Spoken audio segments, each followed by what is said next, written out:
so far. It feels good. Their starters have 3 of the 4 fouls, so something to think about, something to breathe with. I mean, if you're Virginia High, you look the other way, though. First free throw is good, 35-22. Strong puts it in, again a 1-and-1, so he made the front end. Let's see if he can make the back end of it. Second one off the right rim, but rebounded by the Cats. Put up again by Brown, but it got blocked. It looked like it could have gone either way there with the foul. No call, though, on the court as Patrick Henry controls 35-22. Virginia High with the lead. Rebels with the ball. And Virginia High with their hands by their side. Eldridge sets the screen. Miller drives and puts up just a prayer of a shot. Bounced off the rim and off of a Virginia High defender, and it'll stay with Patrick Henry. No chance really to make the shot there. Got bailed out, though, with the he didn't get a foul call like he wanted as Fulling gets the baseline inbounds right hand, and he's caught on the right hand. That right hand I just mentioned for the foul. Delayed call there, but I guess it is what it is. But yeah, Fulling had time to ask for it, and he'll go to the line. 35-22, Virginia High with the lead here in the first half. Minute 21 to go. That foul goes on Will Brown. That's his first team 11th foul, but it won't matter since we're already in the double bonus. First one was a make. Second one, nothing but net as well. And 35-24, Virginia High with the lead with a minute 15 to go. Austin in the first half, that is. I don't think I'd trust him to leave him alone like that. Austin pulls up, throws it, but throws it right to the Patrick Henry defender, who it bounces off the hand of. High pass inside. Medley gets it and the foul. A high pass inside. They actually called the foul on, or called the basket, count it, at 37-24. As Belcher fouled Medley on his way up. Foul number 5 on Patrick Henry. Medley's free throw attempt no good, but rebounded by the Cats. They'll have a chance here for another one, and a walk, though, on Will Brown. Got going before he made the catch. 37-24, turnover there. They had a chance. Yeah, and now the biggest issue the Cats are having is finding balance of slowing down on their own whenever they don't have to put the pressure on. Patrick Henry with the ball, 55 seconds to go until half. Driving right hand, Belcher passes it back out. Three-pointer up and good. That is Presley from downtown. He made it. It's 37-27. Virginia High with a 10-point lead now, cut down after the 3 from the Rebels. Both teams matching each other behind the arc. Medley catches a high pass, throws it back out, and nearly a turnover there from Brown. It is a steal now as Miller takes it away from Medley. Miller in transition, lobs it up over the backhand, and a foul on Inman after the missed lay-in. As coming down with it was Presley, but they get an over the back on Inman trying to get that rebound. 10-point game, 23 and a half seconds to go until half, and the Rebels will go to the line. It's only Inman's second, so he's still behind the curve on the 5 fouls. Definitely don't want him to pick up a cheap third one here in the final 23, though, as the first one's good from Presley. And it is 28 points now for the Rebels. They're going to put in Dalton Taylor for him. Yeah, Taylor's going to come in. Johnny Wynn will also come on to the floor. It's good to see him back after his foot injury in the first game. Wynn comes in for Strong. Shot up and good, and it is 37-29, Virginia High with the lead. Wynn in at the point. Austin with the ball. Let's see what the Cats do. Driving, right hand too strong. Ball's out of bounds. Let's see who they call it off of. Waiting on a decision. It'll go to Patrick Henry with 15 seconds to go. Why rush that there? You got 20 seconds. They ran it down like it's only an 8-point game. They rushed the shot there. Now Patrick Henry with a chance to cut it even closer, but a hard pass bounces off of Belcher. Goes out of bounds, and Virginia High will get it on the turnover. Another turnover by the Rebels. And here comes Virginia High with it. Austin wide open, left wing, short. Rebounded, though, by Virginia High. Brown driving, left hand foul. He didn't make the shot, but he came close. He's fouled trying to get to the rim, and he'll go to the line for 2. Powerful move there. Yeah, I don't understand. why force the issue? I mean, I guess you needed the extra seconds because you got the rebound and got two previously. back to the line. Yeah. Just they're forcing the issue when they don't have to. But now it all is going to work out. They got another foul on one of the posts for Patrick Henry, although the first free throw is missed by Clifton. 2.3 seconds until half, 37-29. Clifton will have a chance to make it 38-29 here. See if he can make it a 9-point game.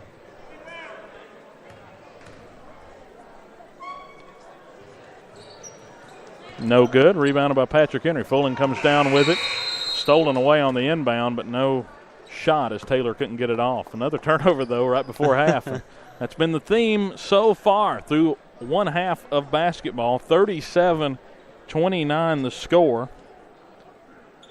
And again, we'll have the second half coming up next on Bearcat Radio. A lot to take away from this first half. We will get to it in just a minute. We've got 10 minutes of a halftime show coming up for you for our halftime report. We'll have stats, game trends, adjustments, as well as this week in Bearcat Athletics. We'll talk about some college basketball as well.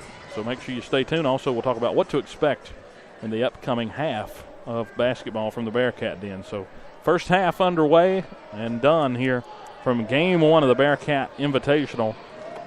From the Bearcat Den, the Cats on top 37-29 over the Patrick Henry Rebels. Again, the winner will move on to face Honaker tomorrow night. So we'll take a quick commercial break. We'll be right back with a Bearcat halftime report here on Bearcat Radio. Follow Bearcat Radio on Twitter with the handle @VHS Bearcat Radio and on Facebook by searching Bearcat Radio for the upcoming broadcast schedule and shows on the flagship stream of Virginia High School Athletics. Can't get enough Bearcat Athletics? Make sure you check out Bearcat Sports Chat during the winter season. Dates include November 27th, December 11th, January 11th, and February 1st. All shows start at 6:30 from Buffalo Wild Wings at Exit 5 in Bristol. Schedule subject to change. Go Cats!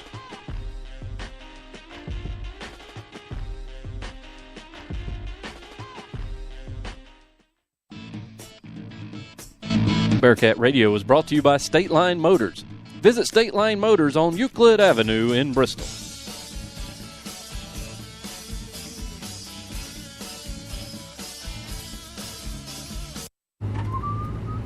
In 50 feet, turn left. Why are you driving so slowly? After a few drinks, I'm taking it slow. Well, you're not fooling the cop behind you. What? Get ready to pay in 0.1 miles. Getting pulled over for buzz driving could cost you around $10,000 in fines, legal fees, and increased insurance rates. Nothing kills a buzz like getting pulled over for buzz driving, because buzz driving is drunk driving. Brought to you by the National Highway Traffic Safety Administration and the Ad Council. You're listening to Bearcat Basketball on Spreaker Radio, the official internet home of Virginia High Athletics. Welcome back to the Bearcat Halftime Report. We're happy now to be joined by Coach Kevin Timmons of Virginia High Girls Varsity Basketball. Thanks for joining us, Coach. Thanks for having me. Always good to talk to you here at half. 37-29, the Bearcats leading the Patrick Henry Rebels. And what an exciting start to the tournament it is for the Cats as they off to a good lead here early. But, Coach, you had a tournament last week, the Buffalo Wild Wings tip-off tournament. Fun one. Finished third place. Yeah. Definitely felt like a missed opportunity there in that middle game.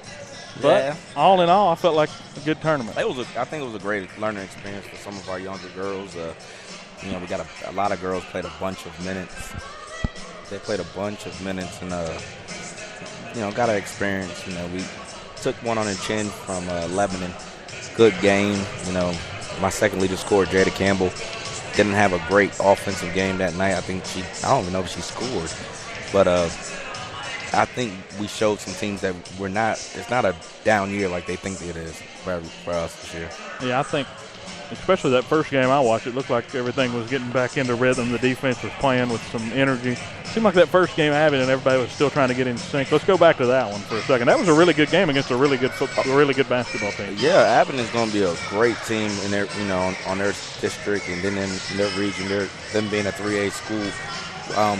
Offensively, again, I think we struggled to score in that game, but one thing about it, we really scrapped and played some great defense on that. They got a bunch of girls signed, committed to to go play some college ball, and I think we did really well against them. We're here at halftime with head girls basketball coach Kevin Timmons, talking to him about the girls basketball season. Let's go ahead and talk a little bit now about the future. All right, so we're sitting now? We're sitting at 2-2. 2-2. We're going to Abingdon on the 19th. That's really the last game before we get into the Christmas break, and then we turn around and go to Hilton Head. So what can you tell us about the next couple of weeks, what's going to be going on? I don't know what kind of coach I am. I guess I've loaded our schedule really, really tough. We go to Hilton Head. We'll open up with a team out of Florida, a 9A school. And I think they're 2,430 kids we looked into the other day. It's a big old school. They've won 25 games for the past 2 years. So I guess we're going to have our hands full open tonight. And then there's a school from Canada with a girl on our side of the bracket that's been committed to UConn. So we're glad to go get to kind of see what that's about. You've already played the Navy commit at Abingdon, so now you're getting UConn. Definitely it's going to be a good measuring stick to see how much these girls have come along in the opening week. Yeah. We told our girls, our out-of-conference schedule is going to be the toughest we can this year. And then when we get in conference, hopefully our girls have learned something and we can compete in our conference and try to go get another championship. All right, could you tell us what girls have really stood out and executed like you thought they would, and have there been any surprises? Lauren DeLeon is a big surprise. Not a big surprise, but she has stepped up on a whole different level. Her focus, her lock-in defensively has been just great. Like you said, she guarded she on the Air Force or Navy, I can't remember. She held Hess, 9, 11 points. Not many people do that. And then coming out the next night, we played French over at Holston, and I think she held her to Air Force. Yeah, she's going to Air Force. Yeah, Grace Hess. Grace Hess going to Air Force. So, yeah, but then we played French over at Holston, who's a dynamic scorer as well, and she held her to. I think she was so tired in the fourth quarter, she didn't even come back out for a while. But Lauren has been tremendous for us this year. Then, my usuals, Jada Campbell and Amaya Lee and Taylor Owens, they've come on strong. Kerrigan Bailey, her being our lone senior this year, she is, she's vocal. She's never been in that role before, and she's right now, she is leading us. She is, trying to push us through, and it's special to watch her grow as she's really one of the lone true posts, whatever you think of. Yeah, she's the only post that's ever played for us right now, on our roster right now, and she's trying to teach our two younger girls, this is what it takes, and I think they're really responding to it right now. And, looking in the crowd right now, watching, getting to see all my girls. I got 100% participation, sitting here watching the boys play, locked in, sitting together, and it's just good to see, they're really coming together and bonding, and that's what you need down the stretch with this group. Good news is it's a pretty young group, and also I was going to say the game we broadcast seemed like Kelsey Harrington as a sophomore come a long way. Man, she is she's a cross-country star. She as a freshman went to state, a sophomore going to state. She has brought in a whole different dynamic to basketball for herself. She's never ever worried about any points. She worries about how many points she can hold her man to, and she's done that on a varsity level. She hit the weight room this spring with us a little bit, trying to put on some mass and some muscle just to be able to bang and compete, and she's starting to see that. She's doing really well defensively for us. We get her locked in offensively, she's going to be a ball player. Yeah, everybody really seems like they're playing really well at this point. And I almost slipped out and forgot Allie Sidnor. She was all tournament last in the Buffalo Wild Wings tournament, and she's that name that no one really remembers, but by the end of the year, everybody knows who she is, I think. Yeah, she's one of the standouts on this team. Of course, Coach Reese Sidner's daughter. So yep. We have a fun time with Coach Sidnor as well. Yeah, he'll get mad at me. Sidnor. Sidnor. Yep, you got it right. You got to get it right. I know why they were laughing every time I said that this year. So that's why. They got nameplates in the locker room, and they spelled it wrong, and she's not one person I want to make mad. You got to get those reprinted. Yeah, thank you, Coach, and good luck. Well, I appreciate you. Thank you. Yeah, come join us some other time out here. It's the first time on-court interview we've had with you. So. Yeah, I kind of like the view you have here. Yeah, and the headset, first time. It feels real real official. Yeah, good luck in the tournament, and I guess we'll be back on the air with you at some